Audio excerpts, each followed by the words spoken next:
Assalamu alaikum. Alors bonjour tout le monde, j'espère que vous allez très bien. Alors je suis très content de vous avoir de plus en plus nombreux sur cette chaîne. Aujourd'hui nous allons commencer un autre cours concernant la robotique. Donc il s'agirait ici en fait de faire un petit résumé, de vous donner en fait l'essentiel, ce qu'il faut retenir en fait au niveau de cette partie du cours. Donc on commence par le premier chapitre concernant la transformation homogène. Alors, l'objectif principal de ce chapitre, en fait, c'est, par exemple, on vous donne un repère B, un point, ça je note par exemple X, XB, YB, EZB. On vous donne un point A à ce niveau. Donc, vous avez les coordonnées du point A dans ce repère B.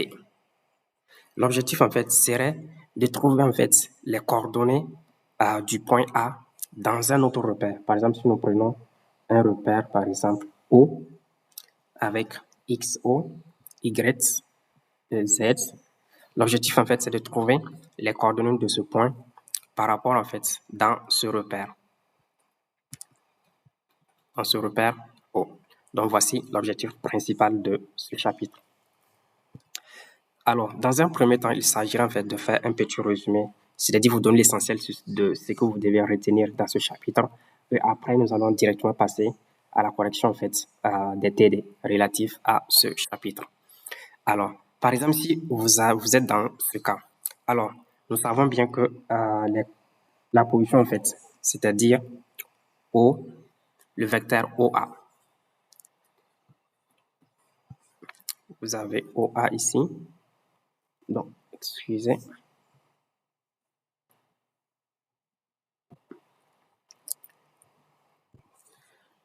Le vecteur OA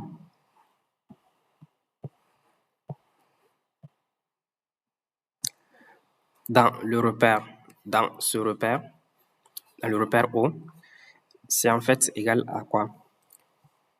C'est OB, c'est-à-dire la distance OB d'abord. Donc,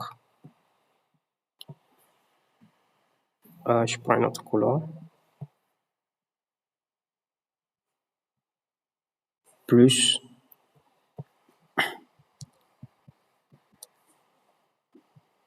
BA, le vecteur BA.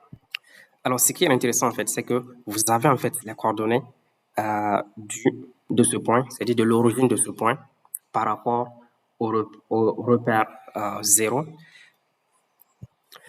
Ce qui reste, en fait, c'est de trouver, en fait, les coordonnées, c'est-à-dire le vecteur BA, par rapport au repère 0. Donc, je tiens à préciser, en fait, que tout ça, c'est par rapport au repère 0.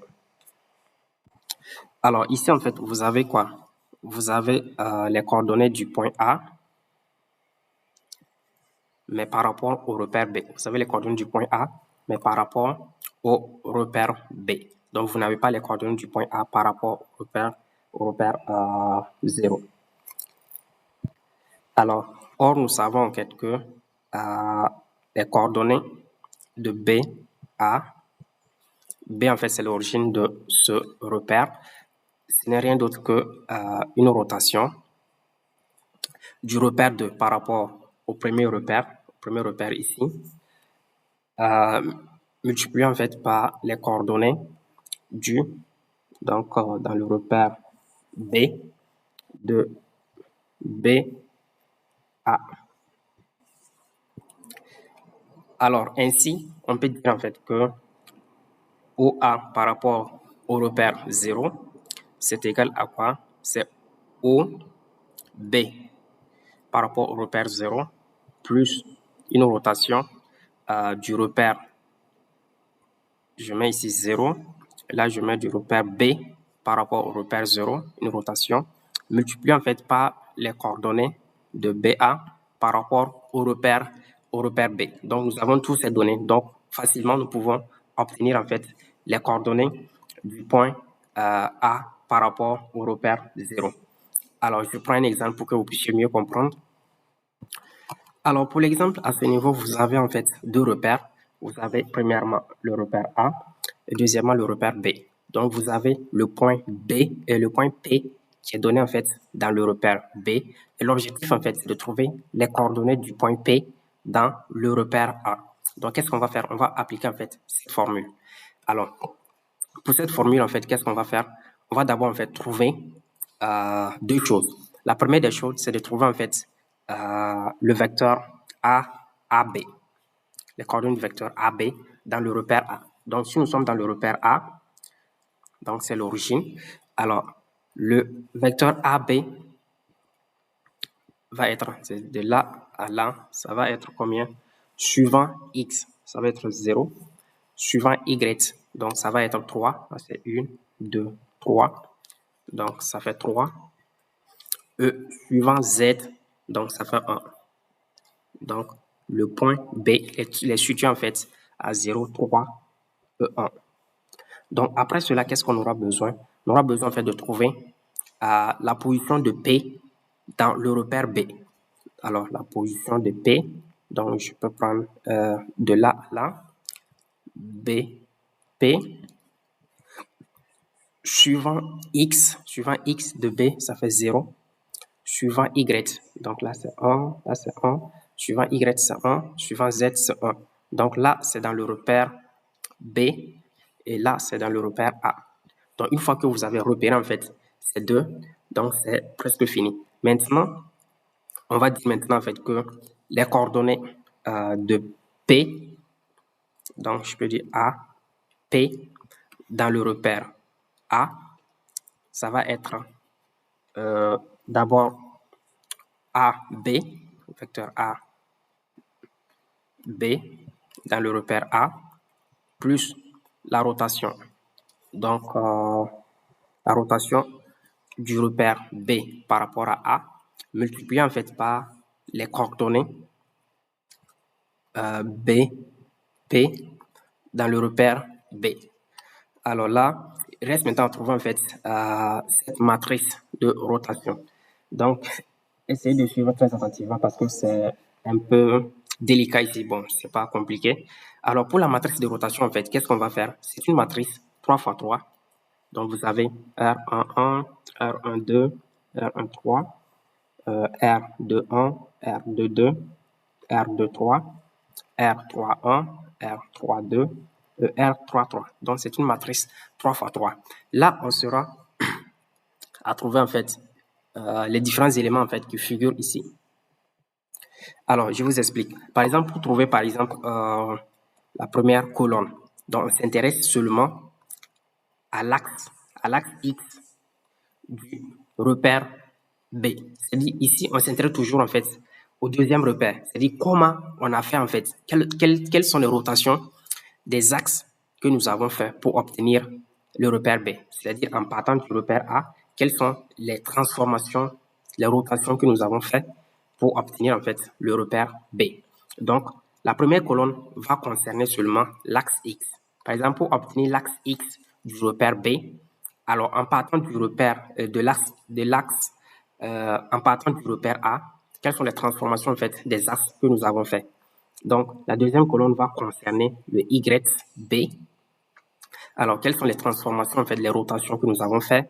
Et la troisième colonne va concerner, en fait, l'axe Z. Donc, prenons par exemple la première colonne qui est l'axe X. Alors, pour obtenir l'axe X, qu'est-ce que nous avons fait ici? Donc, on voit en fait que ici, l'axe X, XB, en fait, elle est parallèle avec l'axe XA. Alors, donc, on peut dire en fait qu'ils sont identiques. Donc, on peut dire en fait que ici, c'est quoi? Que XB, ça va être égal à quoi? C'est XA plus 0YA plus 0 en fait ZA. Donc, pour dire simplement en fait que le XB est égal à XA, puisqu'ils sont parallèles. Donc là, qu'est-ce qu'on va écrire ici? Puisque ici on aura 1, 0, 0. Alors au niveau de la première colonne, on va avoir 1, 0, 0. Donc ça, c'est la première colonne de la matrice de rotation. Maintenant, concernant la deuxième colonne, La deuxième colonne, en fait, va concerner l'axe YB. Alors, pour avoir YB, c'est quoi YB, en fait, en fonction des différents axes du repère A. Donc, on voit, en fait, que YB, c'est, en fait, l'inverse, en fait, de YA. Parce que YA est dans ce sens et YB, en fait, est dans l'autre sens. Donc, on peut dire, en fait, que YB est égal à moins YA. Donc, ainsi, on vient ici, en fait, on dit YB,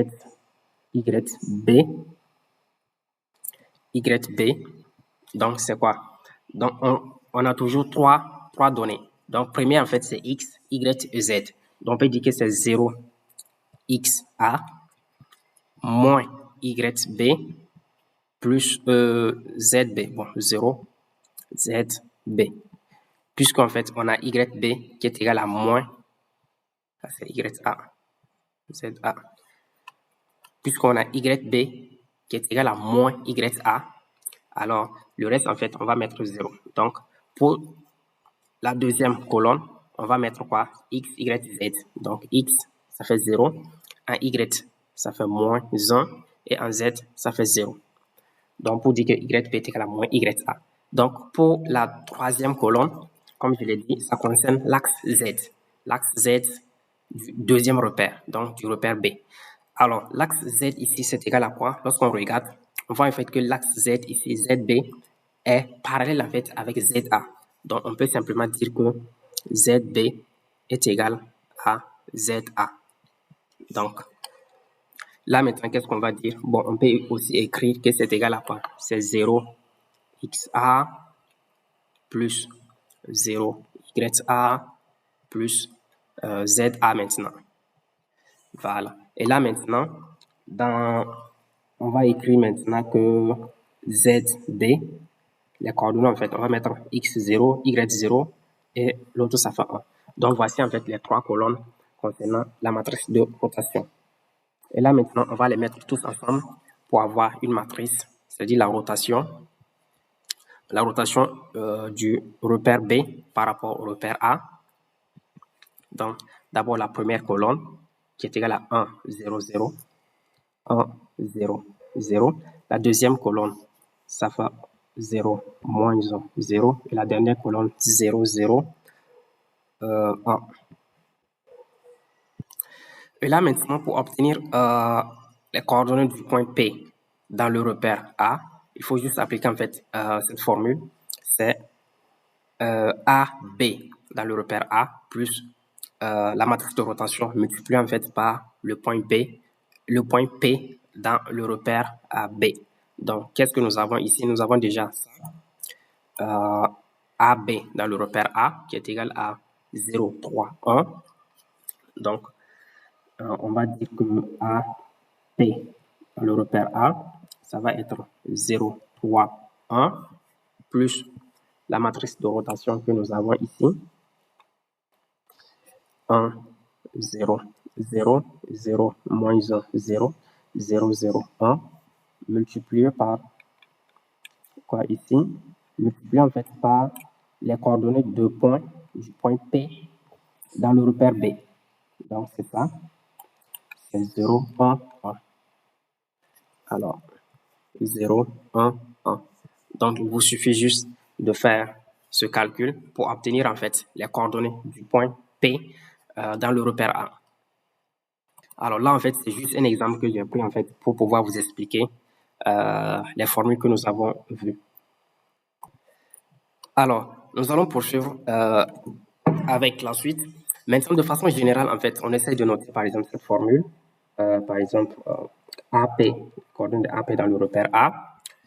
Par exemple, ici, on peut noter par exemple X0, Y0, Z0. Ce sont ces coordonnées.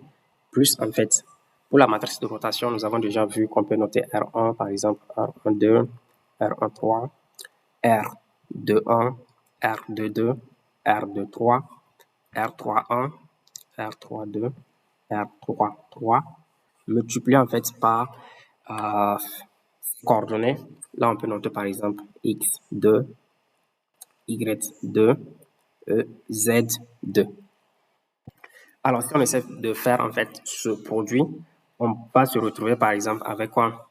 Cette première ligne multipliée par la colonne, donc on aura R en 1, X2 plus R en 2, Y2 plus R en 3, Z2 plus X0, la même chose, R2 1, X2, R2 2, Y2, R2 3, Z2 plus Y0, R3 1, X2, R3 2, Y2 plus R3 3, Z2 plus en fait Z0. Voilà, on peut l'écrire de cette manière. Et également, en fait, on peut transformer l'écriture pour le mettre sous la forme R11, R12, R13, et ensuite X0, R21, R22, R23, Y0, R31, R32, R33, Z0. Multiplié en fait par X2, Y2, Z2.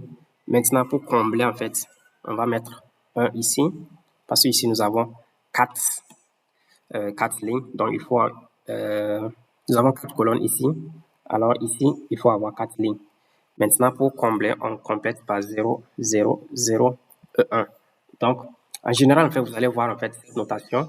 Et là, nous allons avoir les coordonnées du point P dans le repère A, qui peuvent s'écrire sous cette forme. Donc là, en fait, vous retrouvez toutes également, tout ce que nous avons vu. En premier lieu, vous avez en fait la matrice de rotation qui est à ce niveau. Après, vous avez en fait une colonne ici. Ça, en fait, c'est la position en fait du deuxième repère par rapport au premier repère. Donc, par exemple, ici, la position de ce repère B par rapport au repère A. Donc, c'est là, ça qui est à ce niveau. Et après, vous avez ça maintenant, X2, Y2, Z2, qui est égal à quoi? C'est les coordonnées en fait du point dans le repère B. Par exemple, les coordonnées du point P dans le repère B. Donc là, c'est une formule qui est facile à retenir. Donc ici, vous avez une matrice 4 x 4. Donc ici, d'abord, vous avez une matrice qui est composée en fait de deux parties. Vous avez une matrice 3 x 3, qui est la matrice de rotation que nous avons vue tout à l'heure. Ici, vous avez la position en fait du deuxième repère par rapport au second repère. Et là, vous avez les coordonnées du point par rapport au second repère. Donc là, ça toujours, vous avez des 0, 0, 1 ici. Et là, vous avez 1 ici. Donc, voici ça. On peut également noter, par exemple, sous la forme quoi? On peut dire que c'est une matrice de rotation. La rotation du B par rapport à A. Après, vous avez les coordonnées du point. Donc, vous avez AB dans le repère A, ici. Donc, c'est ça, X0, Y0, Z0. Et après, vous avez 3 0 ici. 1, 2, 3. Et vous avez le 1 ici. Donc, on va multiplier maintenant par les coordonnées, en fait, du point P dans le repère B. Donc, dans le repère B, vous avez les coordonnées de ce point. Donc, on ajoute 1 à la fin. Alors, voici de façon générale. Alors, comment passer, en fait, du coordonnée, en fait, d'un point dans un repère vers un autre repère. Alors, ce terme, en fait, comme je viens de dire, c'est la matrice de rotation. Et là, en fait, c'est la matrice de translation. La matrice de translation. Toute cette matrice, 4 x 4, est appelée, en fait, la matrice de transformation homogène. Donc, la matrice 4 x 4, c'est la matrice de transformation homogène. Alors, pour l'instant, je sais que c'est toujours un peu flou dans la tête, mais ne vous inquiétez pas. Lorsque nous allons rentrer, en fait, dans les exercices, vous allez mieux comprendre. Donc, l'essentiel d'abord, c'est de suivre par exemple, cette vidéo. Et après, maintenant, lorsque vous rentrez en fait dans les exercices, vous allez beaucoup mieux comprendre. Vous allez dire, ah, donc c'est ce qu'il disait avant. Donc, c'est un peu ça. Et là, par exemple, on rentre un peu dans les détails avec les opérateurs. Donc, supposons par exemple que nous avons seulement une translation. Nous avons une translation d'un repère A. Alors, pour avoir en fait un repère B. Donc, vous avez un repère A et nous avons fait une translation. Donc, par exemple, ici, ça c'est XA, YA, ZA. Donc, on fait une translation du repère. Par exemple, on se trouve maintenant à ce niveau. Prends notre couleur. Là, vous avez, par exemple, X, ça c'est B, XB, YB, ZB.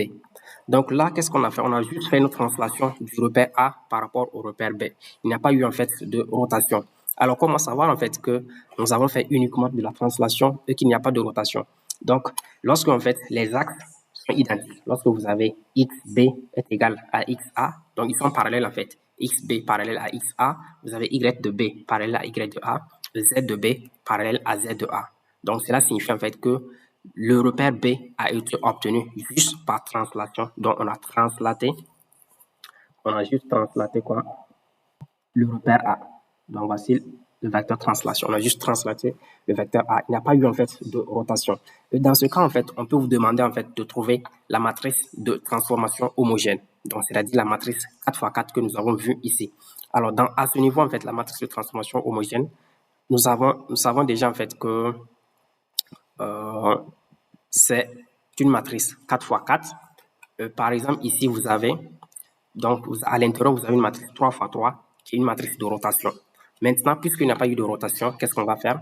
Donc, c'est la même chose, c'est-à-dire le XA ici est égal à X. Bon, le XB est égal à XA.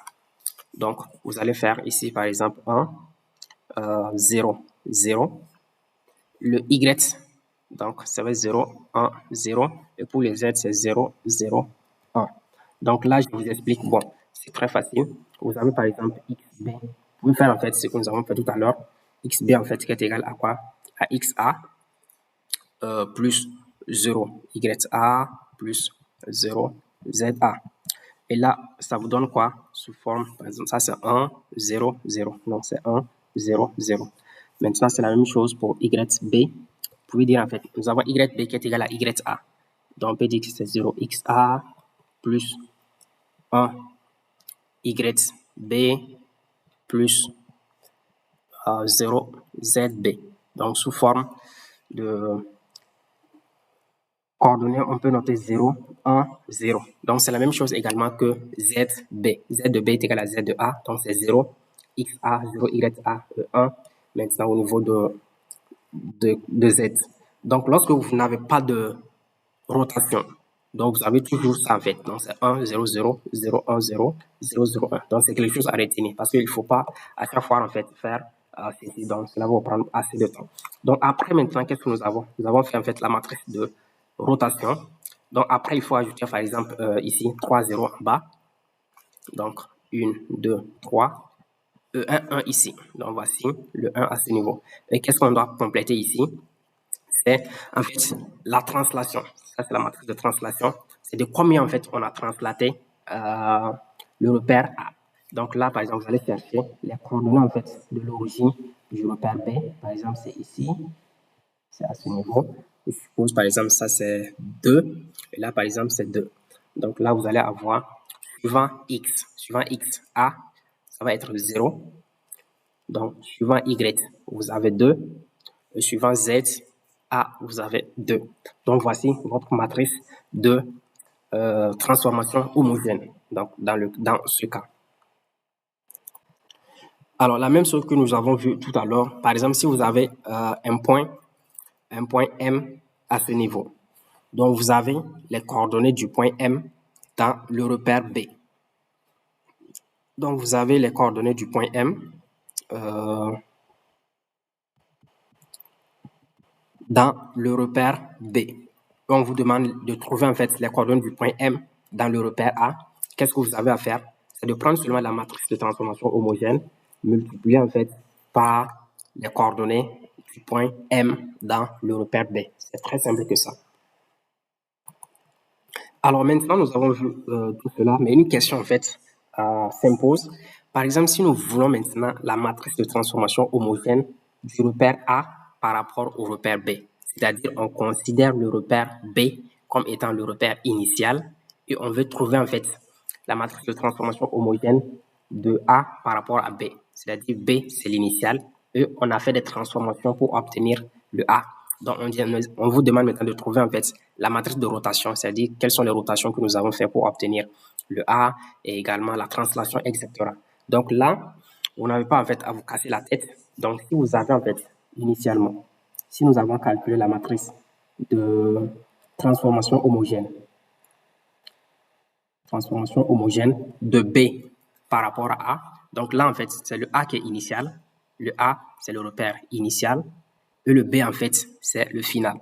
Donc, c'est-à-dire, nous avons fait des transformations sur le repère A pour obtenir le repère B.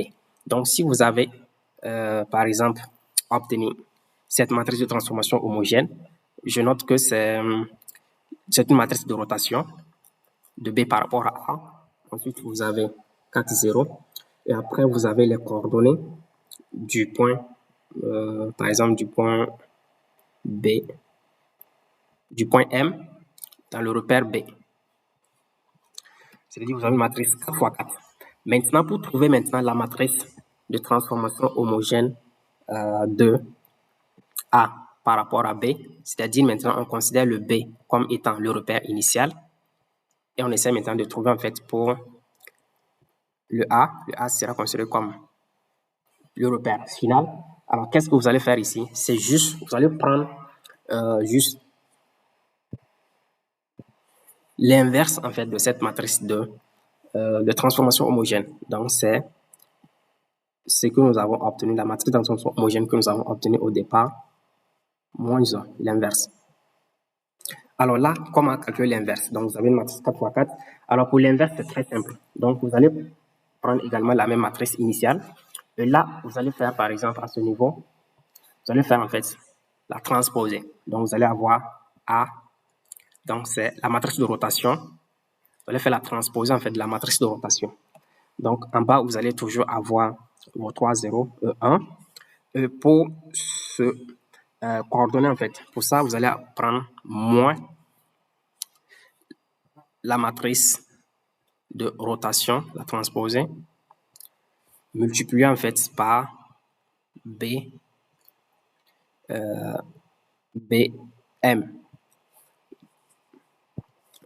Et là, vous avez en fait votre matrice de transformation homogène de A par rapport à B. Donc, vous allez prendre la matrice 4 x 4. Maintenant, pour les 3 premiers, c'est-à-dire 3 x 3, la matrice de rotation, vous allez faire en fait la transposer. Vous allez terminer en fait par 3, 0 ici, 1. Et à ce niveau, maintenant, vous allez prendre cette matrice avec un signe moins, multipliant directement par les coordonnées en fait, que vous avez ici initialement. Donc, nous allons prendre des exemples pour que vous puissiez mieux comprendre. Alors, supposons par exemple que notre matrice de départ, transformation homogène de B par rapport à A, c'est par exemple combien? Je prends un exemple, c'est 1, 0, 0. Je prends par exemple 0, moins 1, 0, moins 1, 0, 0. Ça, c'est un exemple. On a 0, 0, 0, 1 ici.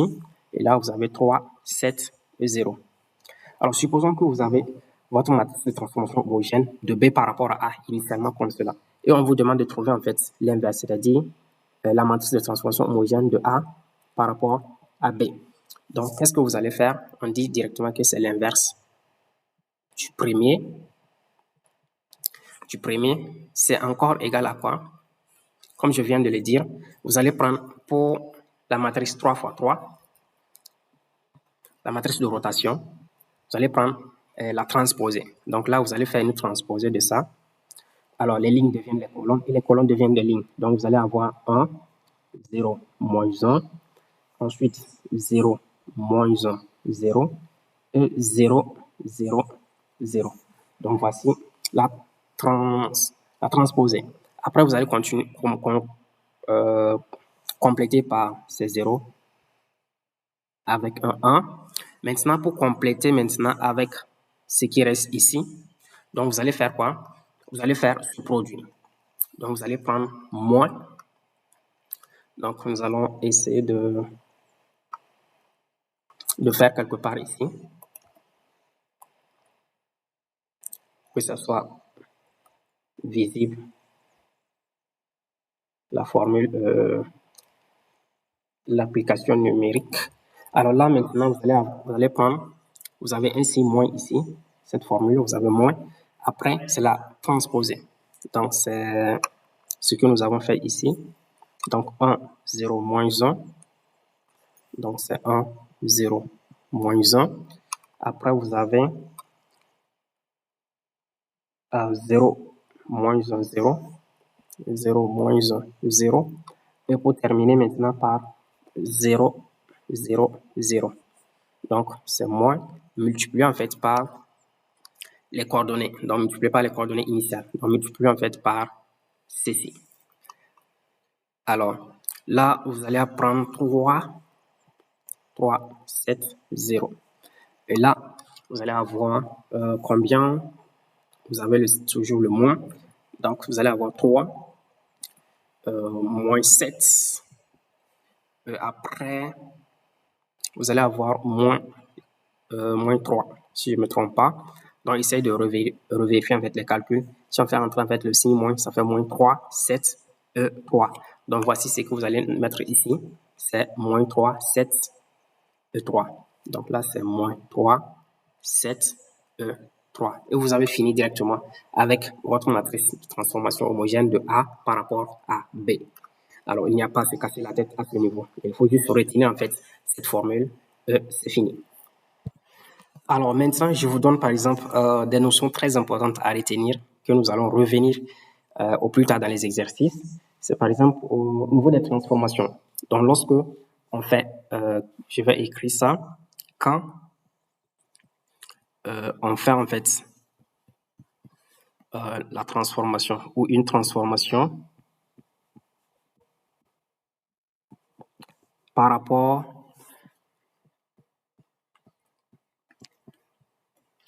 à un axe fixe,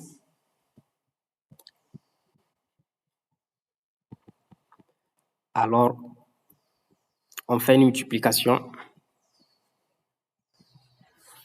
On fait une multiplication à gauche. Par contre, quand on fait une transformation par rapport à un axe mobile ou bien le nouvel axe ou bien avec un nouvel axe, on fait une multiplication à droite. On fait une multiplication à droite. Donc, je sais que jusqu'à l'instant, vous vous dites, mais qu'est-ce qu'il raconte celui-là? Alors, je sais que vous n'avez rien compris de ce que je viens de dire, mais ne vous inquiétez pas. Je vais essayer de vous expliquer ici. Et si vous n'avez pas compris, en fait, dans les exercices, vous allez voir. Donc, ce sont des règles, en fait, qui sont toujours utilisées dans les exercices de transformation homogène. Donc, ce sont des règles, en fait, à retenir, en fait, par cœur, parce qu'elles sont toujours utilisées dans tous les exercices de transformation homogène. Alors, ici, c'est quoi? Je prends, par exemple, un repère initial, un repère A. Vous avez ces axes. Vous avez XA, YA, Z, A. Donc, si on fait par exemple une translation de ce repère, on va se trouver en fait avec un repère, par exemple B, YB, c'est XB, et là en fait c'est ZB. Là, qu'est-ce qu'on a fait? On a fait en fait une première transformation. Donc, on a fait une première transformation pour quitter en fait de A vers B. Et là, en fait, on va obtenir une première matrice de transformation. Donc, on va obtenir une première matrice de transformation 4 fois 4. Donc, il y aura ces 4 termes. Comme ça, 4 lignes, 4 colonnes. Maintenant, si on décide de faire une deuxième transformation homogène, c'est-à-dire ce nouveau repère, on décide encore de faire des transformations. Par exemple, on décide de faire une rotation de ce repère. Maintenant, si on décide de faire une rotation de ce repère, nous avons deux choix. Nous pouvons faire en fait une rotation par rapport à un axe du repère lui-même ou bien par rapport à un axe en fait du repère initial.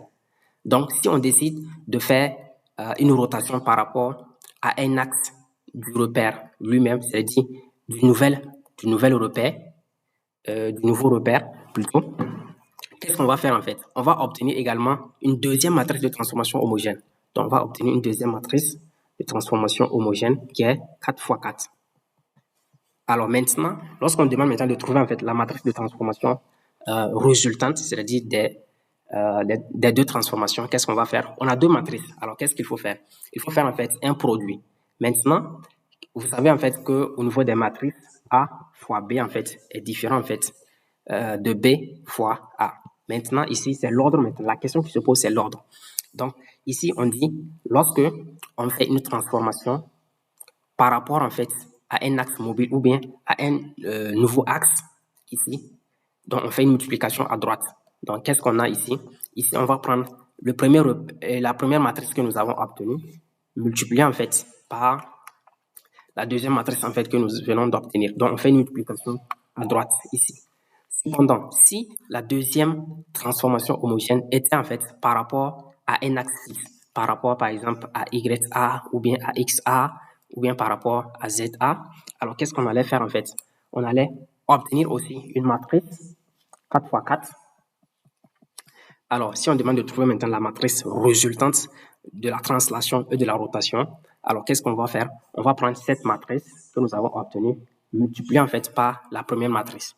Donc, multiplié par cette première matrice. C'est-à-dire, cette première matrice sera ici. C'est-à-dire, on va faire une multiplication à gauche. Donc, ça, c'est ce que j'ai dit à ce niveau. Alors, si vous n'avez pas compris, ne vous inquiétez pas, dans les exercices, je vais revenir en fait sur là-dessus pour mieux vous expliquer. Alors, ensuite, il y a quelque chose de très important que nous allons voir, c'est les transformations en fait composées. Ce qu'on appelle les transformations composées. Là, par exemple, vous avez trois repères. Vous avez le repère A, ensuite vous avez un repère B, et après vous avez un repère C. Donc là, vous avez naturellement la matrice de transformation homogène de B par rapport à A, qu'on peut noter comme ça, de B par rapport à A. Vous avez également la matrice de transformation homogène de C par rapport à B. Donc de C par rapport à B, donc de là. Maintenant, si on vous demande maintenant de trouver en fait la matrice de transformation homogène de C en fait par rapport à A.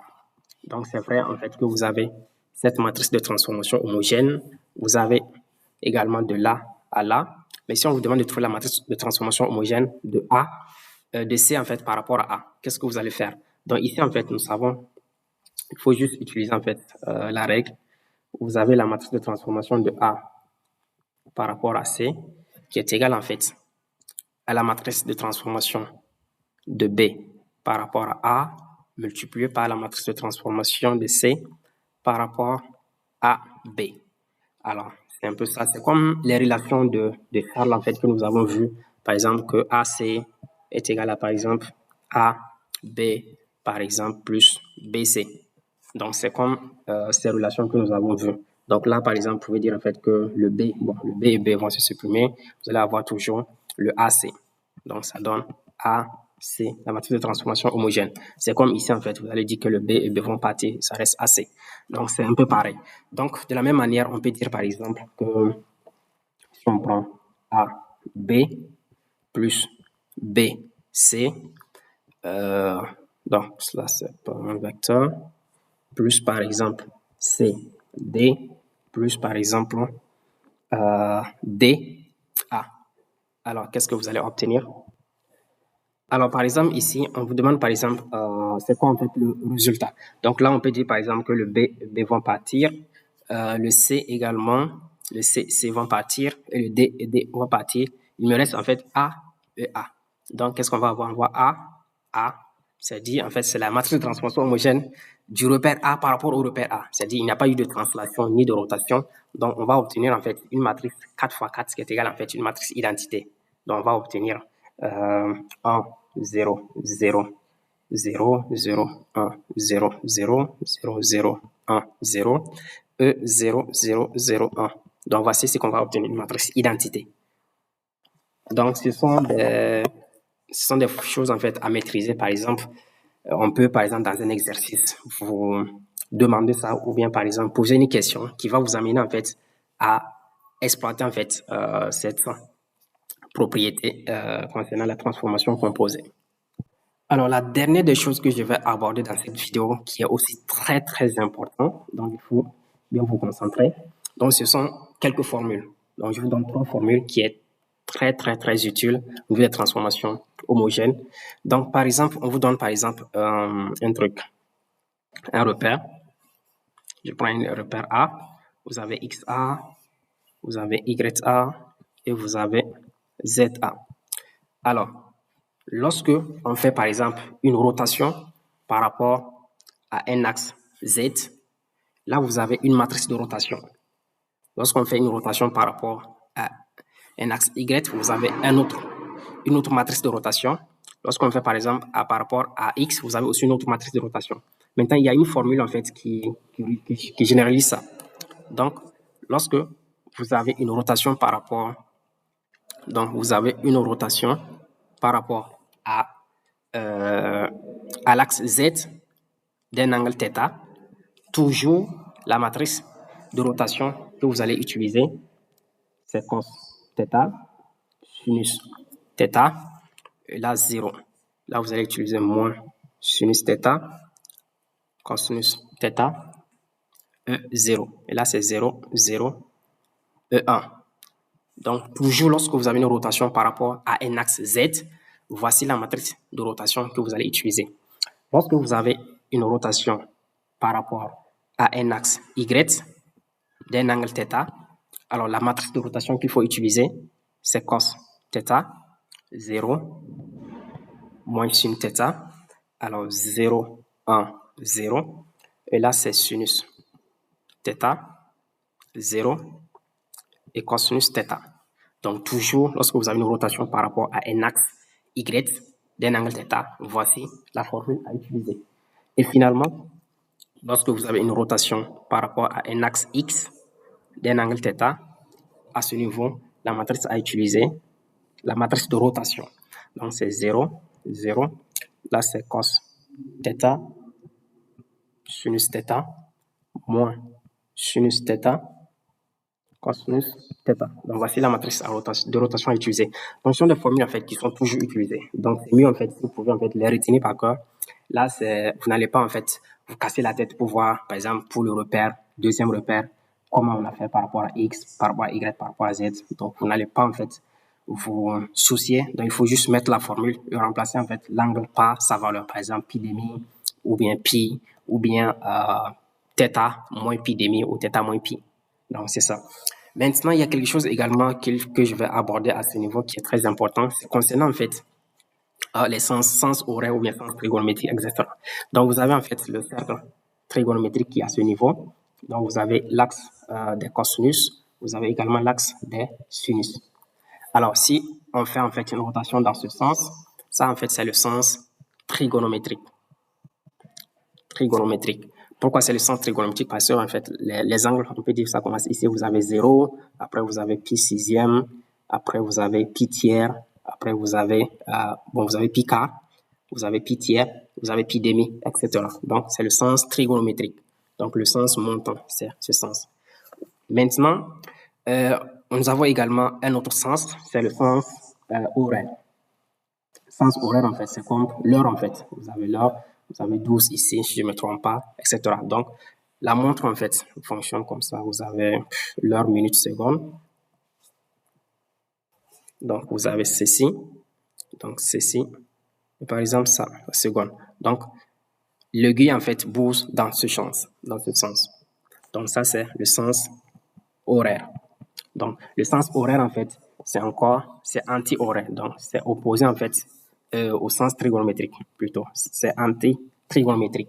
Maintenant, lorsque vous avez une rotation dans le sens horaire, par exemple, si on dit, par exemple, rotation de 90 degrés dans le sens horaire, là, dans la matrice de rotation, ici, vous allez en fait remplacer en fait par moins 90. Donc, vous allez prendre en fait la valeur négative lorsqu'on dit dans le sens horaire. Maintenant, lorsqu'on dit par exemple dans le sens trigonométrique, donc rotation de 90 degrés dans le sens trigonométrique, là, vous allez prendre le plus 90 degrés. Donc, ce sont des choses qui embêtent souvent. Alors maintenant, il peut arriver en fait qu'on fait une rotation. On fait une rotation sans vous dire si c'est le sens horaire, par exemple, ou c'est le sens anti-horaire. Par exemple, si je prends par exemple cette rotation par rapport à ZA, est-ce que c'est le sens horaire ou bien c'est le sens trigonométrique? Donc, vous avez une rotation dans ce sens. Donc, vous avez dans ce sens. Donc, c'est le sens horaire. Par exemple, on peut représenter en fait un cercle comme ça. C'est le sens horaire dans ce sens. Donc, vous avez le sens horaire. Maintenant, par rapport à YA, est-ce que c'est le sens horaire ou bien c'est le sens trigonométrique? Donc, vous avez une rotation dans ce sens. Alors, on peut représenter le cercle comme cela. Alors, vous avez comme ça, comme ça. Donc, ça, c'est le sens trigonométrique. Et par exemple, par rapport à XA, est-ce que c'est trigonométrique ou bien c'est le sens quoi? Ou bien c'est horaire? Donc, on peut représenter un cercle comme ça. Donc, vous avez comme ça, comme ça. Donc, c'est le sens trigonométrique. Alors, je pense que nous avons abordé tout ce qu'il faut retenir dans ce premier chapitre concernant les transformations homogènes ainsi que les changements de repères, etc. Alors, je vais m'arrêter à ce niveau et dans la vidéo en fait qui va suivre, je vais directement commencer avec le TD, le 1 concernant les changements de repères et le deuxième TD plutôt qui concerne les transformations homogènes. Alors, j'espère que vous avez compris et si vous avez des questions, n'hésitez pas en fait à les poser dans les commentaires. C'est avec plaisir que je vais répondre. Alors, merci de m'avoir suivi et à très bientôt. Assalamu alaikum.